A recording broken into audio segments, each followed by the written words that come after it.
रसिको, समोरासमोरच्या कार्यक्रमात आपलं मनपूर्वक स्वागत. मंडळी, आजच्या कार्यक्रमातल्या आपले जे पाहुणे आहेत ना, ते एक असा मराठी नट आहे की ज्याला आपण अनेक हिंदी चित्रपटातून बघितलेलं आहे. म्हणजे कधी सलमान खानच्या डाव्या बाजूला तर सनी देओलच्या उजव्या बाजूला, कधी नाना पाटेकरच्या मागे तर अमिताभ बच्चनच्या पुढे, तर कधी कधी शाहरुख खानच्या बरोबर. आता असा नट म्हटल्यानंतर मी खुश झालो. त्याचं काय कारण माहिती आहे का? ही जी नटमंडळी असतात ना, ते आपलं बड्या पडद्यावर दिसतात, त्याच्यामुळे एकदम भाव झालेले असतात. मग काय करतात ही, तर कुठे शूटिंगला उशिरा जायचं, दारूच्या पार्ट्यात जास्त वेळ घालवायचा, लफडी करायची. म्हणलं अशा माणसाला चार खडसावून प्रश्न विचारता येईल आणि त्याला एक्सपोज करता येईल. त्यांना आम्ही बोलवलं आणि आजचा जो पाहुणा आला तर त्याचा मी अभ्यास सुरू केला. काय ह्याच्याविरुद्ध एकाही निर्मात्याची तक्रार नाही, पेपरमध्ये त्याच्याविरुद्ध अजून काहीच छापून आलेलं नाही. आता इतकी वर्ष फिल्म इंडस्ट्रीत आहे पण एकसुद्धा लफडं नाही. काय तर म्हणे फक्त ॲक्टिंग करतं. आता असला कसला नट? तर मग आता ह्याला इथं येऊन आपण विचारणार तरी काय काय असं की ब्रेक किंवा स्टॅनिस्लॉव्स्की किंवा भरत मुनी यांच्या ॲक्टिंग स्टाईलबद्दल का प्रश्न विचारायचे आहेत? मी सरळ त्याला सांगितलं, म्हटलं मित्रा, मला तुझी मुलाखत देण्यात खरंच इंटरेस्ट वाटत नाही. त्याची तरी तक्रार नाही. तर म्हणलं हरकत नाही, मी माझी मुलाखत घेतो. मी खुश. तेव्हा मंडळी, आजच्या आपल्या कार्यक्रमात बरं का, रबर स्टार विजय पाटकर स्वतःची मुलाखत घेत आहेत. समोरासमोर. नमस्कार. आज आपण भेटणार आहोत ज्यांना तुम्ही अनेक नाटकातून, मालिकातून, सिनेमातून विनोदी अभिनय करताना बघितलं आहे. असे अभिनेते आहेत, दिग्दर्शक. अच्छा, ते दिग्दर्शकसुद्धा आहेत, निर्माता, प्रोड्युसर. ते निर्मातासुद्धा आहेत. पोरे बस झाला. अभिनेतात, दिग्दर्शकात, निर्मातात, पुरे आणि बाकीची ओळख करून द्यायची असेल ना, किंवा आपण अजून एक एपिसोड करूया. हां, निर्मात्यांना सांगूया इकडच्या आणि अजून एक एपिसोड करूया. पुरे बघ. नाही, एवढ्या माझ्या ओळखी करून दिल्याबद्दल धन्यवाद. एवढंच बोलायचं होतं मला. Thank you very much.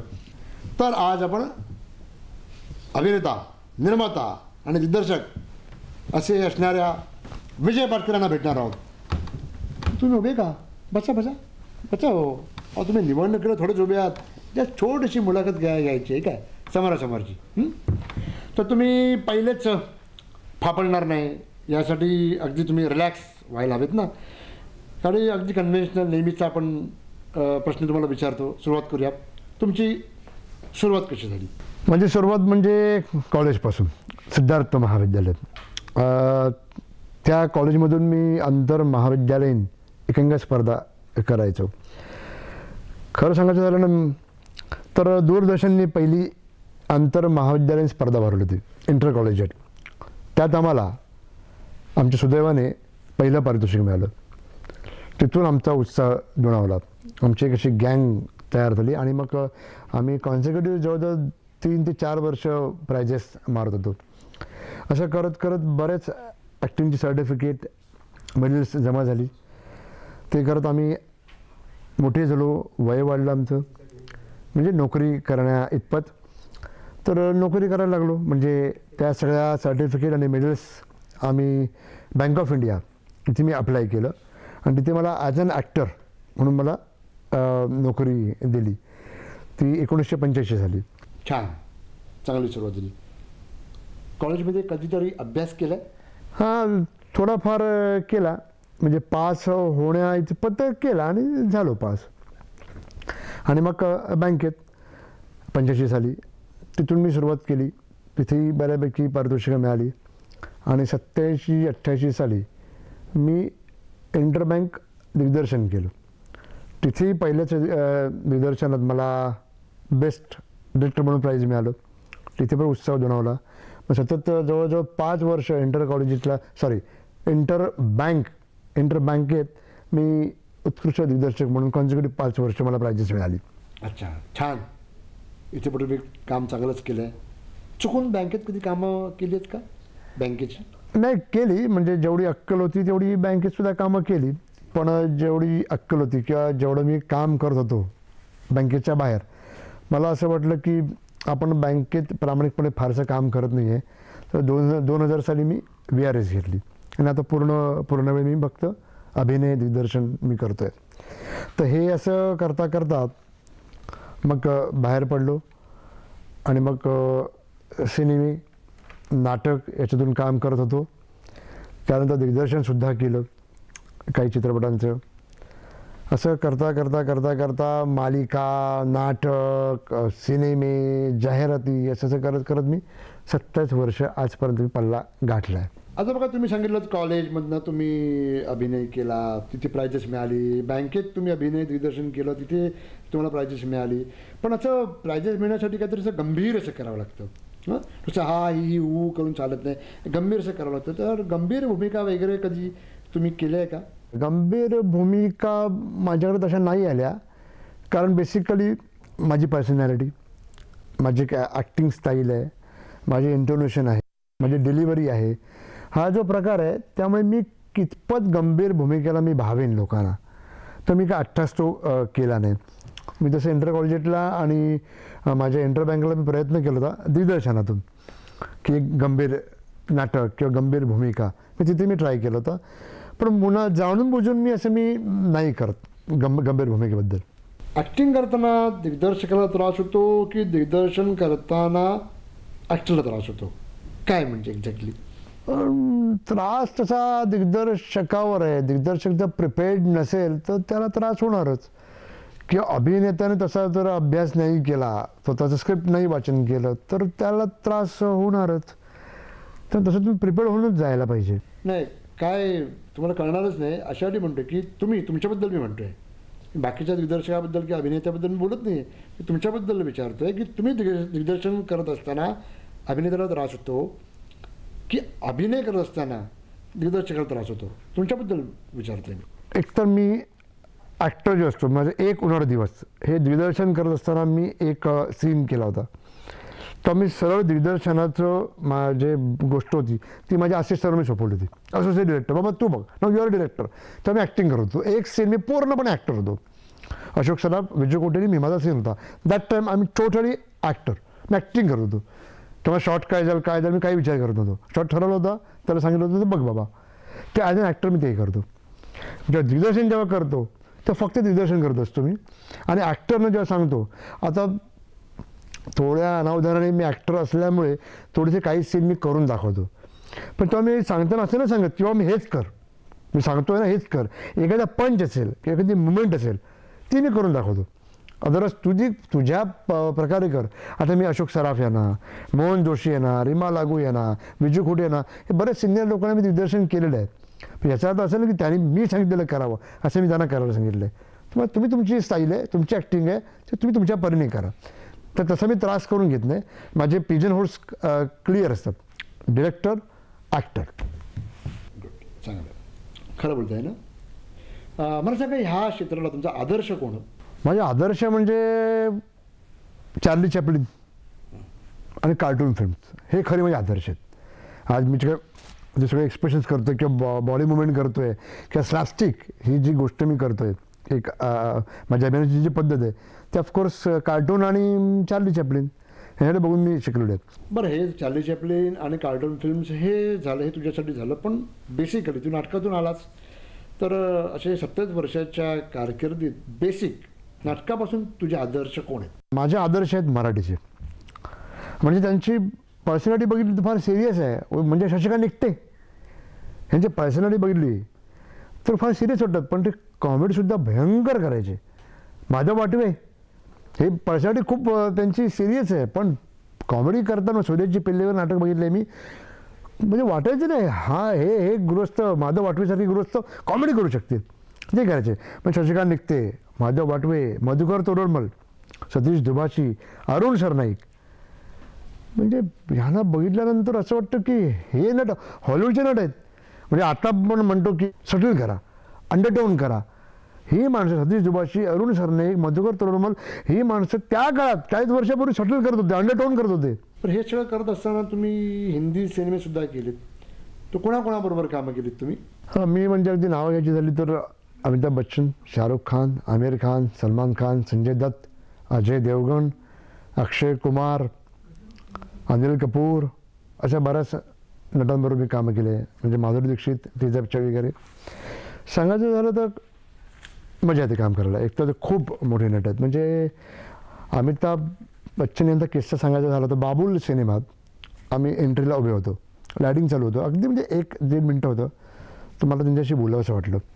बोलो अमित जी, आपके साथ काम करने का मेरा ख्वाब था, मेरा आज वो ख्वाब पूरा हो गया, मेरी तमन्ना पूरी हो गई. तेही मला म्हणाले, ऐसा मेरा भी ख्वाब, मेरी भी तमन्ना आपके साथ काम करके पूरी हो गई. म्हणजे शाल जोडीतून काय म्हणतात काय काय मला काय माहीत नाही, पण मोठा माणूस, कान अगदी एवढं 2 फुटावर मी त्यांच्याबरोबर होतो. मग तृप्त झालो मी. तसाच किस्सा सलमान खानचा. सलमान खानच्या बाबतीत बरेच लोक म्हणतात की तो सेटवर वेळेवर येत नाही, सेटवर फार व्यवस्थित नसतो, डिसिप्लिन नसते. It is bother. पण जेव्हा तो माणूस येतो इतकं तो इमानदारीत काम करतो, इतकं छान काम करतो की मजा येते. त्यांचा एक किस्सा सलमान खानचा वॉन्टेड करत असताना मी एक ॲडिशन घेतली की सलमान भाई मैं तुम्हारे कंधे पे हाथ रखता हूँ, आप लुक देना, वो मैं डर के मेरे हात निकाल दूंगा. अशी मी ॲडिशन घेतली माझ्या पद्धतीने. आणि टेक करता करता मी तो हात ठेवायचा विसरून गेलो. तर त्याने तो टेक थांबवला. वो तुम्हारी ॲडिशन तुम नहीं लेने वाले हो, मेरे कंधे पे हात नाही रखने वाले हो. आता त्या माझ्या पंचसाठी त्याने शूटिंग थांबवलं, ती मला जागा घ्यायला लावली. असे माझ्या बाबतीत तरी अनुभव आहेत. आजपर्यंत किती नाटकं, मालिका, सिनेमे दिग्दर्शित केली आहेत किंवा कामं केली आहेत? संख्या म्हणायची झाली तर मी नाटकं केली आहेत जवळजवळ ॲक्टिंग ती 35 ते 36 नाटकातून मी कामं केली आहेत. माझी 12 ते 13 नाटकांचं दिग्दर्शन मी केलं आहे. त्यात हलकं फुलकं या नाटकाला मला नाट्य परिषदेचं उत्कृष्ट दिग्दर्शनाचं अवॉर्ड मिळालं आहे. त्याच्यानंतर नाटकानंतर सिरियल्स, मालिकातून मी जवळजवळ हिंदी मराठी पकडून 300-350 मालिकेतून मी कामं केली आहेत. दिग्दर्शन मी एक comedy.com नावाचं दिग्दर्शन केलं होतं. तसंच बंधन नावाची मालिका मी स्वतः निर्माण केली होती. त्याच्यानंतर सिनेमे जवळजवळ 125 125-130 सिनेमातून मी कामं केली आहे मराठी. 30 ते 35 हिंदी सिनेमातून मी कामं केली आहेत. 6 सिनेमांचं मी दिग्दर्शन केलं आहे. 1 हिंदी सिनेमाचं मी दिग्दर्शन केलं आहे. दुसरं एक मी आता चालू आहे माझा, म्हणजे रिवायत हा मी हिंदी सिनेमा कंप्लीट झाला आहे. रिमांड होम हा मी सिनेमा आता चालू आहे, प्रोसेस काय. आणि या 6 मराठी चित्रपटातून 2 चित्रपट मी निर्माण केलेत, एक उन्हाळ दिवस आणि चष्मे बहाद्दर, अशी संख्या आहे. आणि जाहिराती 80 ते 90 जाहिरातीतून मी कामं केली आहेत. त्याचं टोरेक्स याचं मी जगजित सिंग आणि ओमपुरी ह्यांना घेऊन मी दिग्दर्शन केलं त्या जाहिरातीचं. असं थोडाफार प्रयत्न चालले 27 वर्षात. एक तुम्हाला सांगू, इतकी वर्ष तुम्ही कामं करताय, 27 वर्ष तुम्ही मागापासून म्हणताय, इतकी वर्ष काम करताय, तुमची जरा मला ना इंटरव्ह्यू घ्यायला कंटाळा येतोय. म्हणजे असं बेचं वाटतंय, तुम्ही सपाक वाटतंय. काय हो, इतकी वर्ष कामं करून तुमची लफडी अशी का नाही, आरोप असे तुमच्यावर काय नाही कुठलेही? साधारणपणे काय होतं की ह्या क्षेत्रात एकाच क्षेत्रात असल्यामुळे इकडेच लग्न होतात, पण तुमची पत्नी ह्या क्षेत्रातली का नाही हो? म्हणजे ह्या क्षेत्रात तुम्ही का नाही लग्न केलं? तसं म्हणायला गेलं तर जमलं नाही असं म्हणा. नाही जमलं नाही, लफडी करायला नाही जमलं मला. म्हणजे हेच सगळं आहे म्हणून तुम्ही पार्ट्यांमध्ये फारसे दिसत नाही, कुठल्या कट्ट्यावर तुम्ही फारसे दिसत नाही, फारसे न्यूजपेपरमध्ये तुम्ही दिसत नाही. असं काही का तुमचा काही गोंधळ होतो का की तुम्ही इतके पिता की पार्टीच्या काय कोपऱ्यात असता, किंवा असं की तुम्ही कन्फ्यूज होता, तुम्हाला पार्टीचा व्हेन्यूज सापडत नाही? सगळा हा गोंधळ म्हणजे काय न दिसण्याचा? यातलं काहीच खरं नाही आहे. पहिलं म्हणजे समोरून कोणी मला बोलवलं तर मी जातो, स्वतःहून मी जात नाही. पार्ट्यांमध्ये जरी गेलो तरी आमचे दिग्गज आहेत, मला हसी मजाक म्हणजे तेवढ्यापुरतं केलेलं आवडतं, नाही तर तिकडे सुद्धा सिनेमाबद्दल चर्चा असते. हेच म्हणजे पार्ट्या सर्रास होत असतात, मी खरंच जात नाही. एक 2-3 पार्ट्या महत्त्वाच्या सोडल्या तर मी खरंच जात नाही. इंडिव्हिज्युअल पार्ट्यांना तसं काही गंमत नसते जाऊन.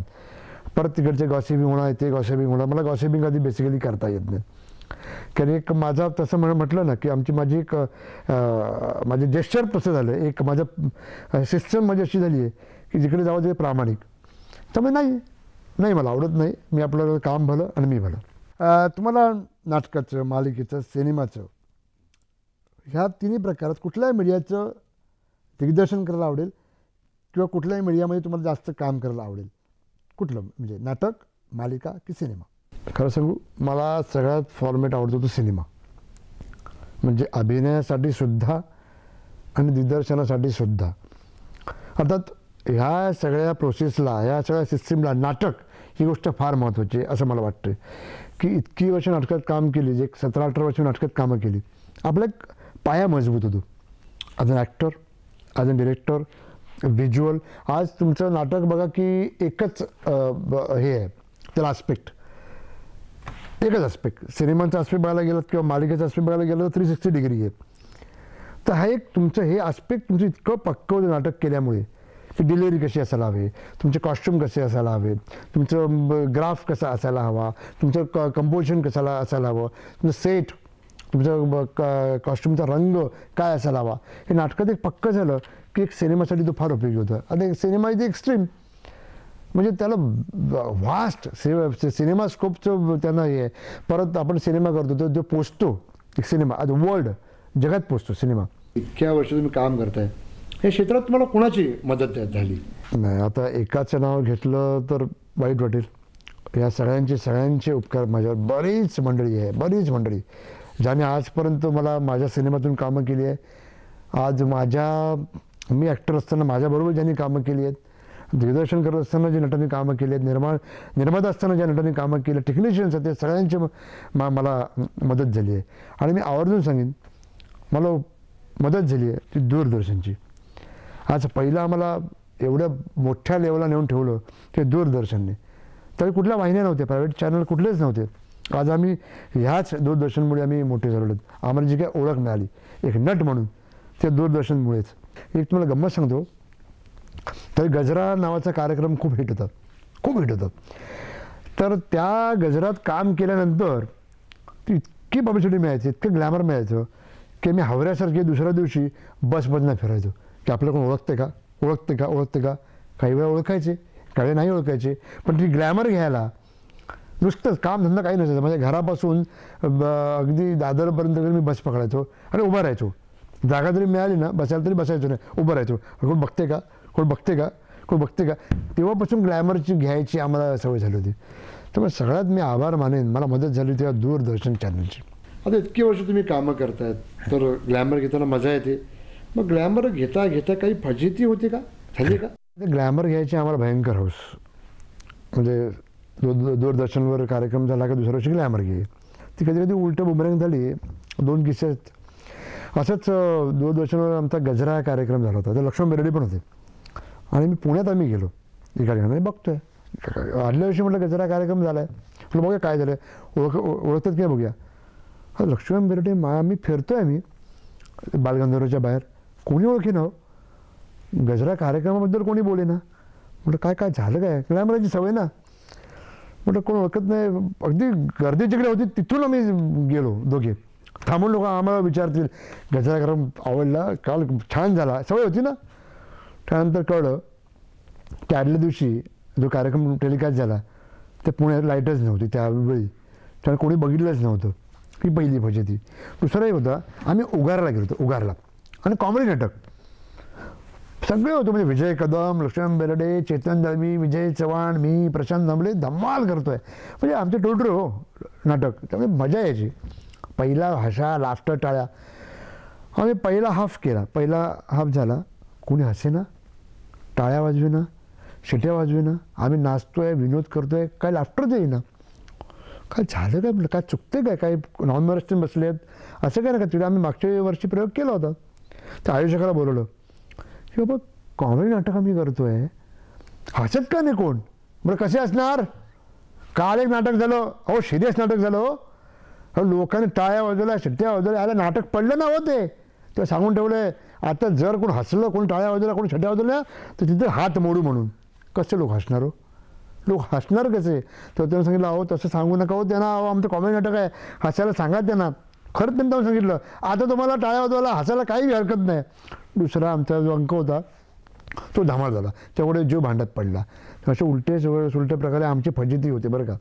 छान छान, तुमच्याशी गप्पा मारून खरंच मजा आली खरंच मजा आली. तर तुम्ही दूरदर्शनला आलात, ही हलकी फुलकी समोरासमोरची मुलाखत दिलीत, त्याबद्दल मी तुमचा, विजय पाटकर यांचा अतिशय आभारी आहे.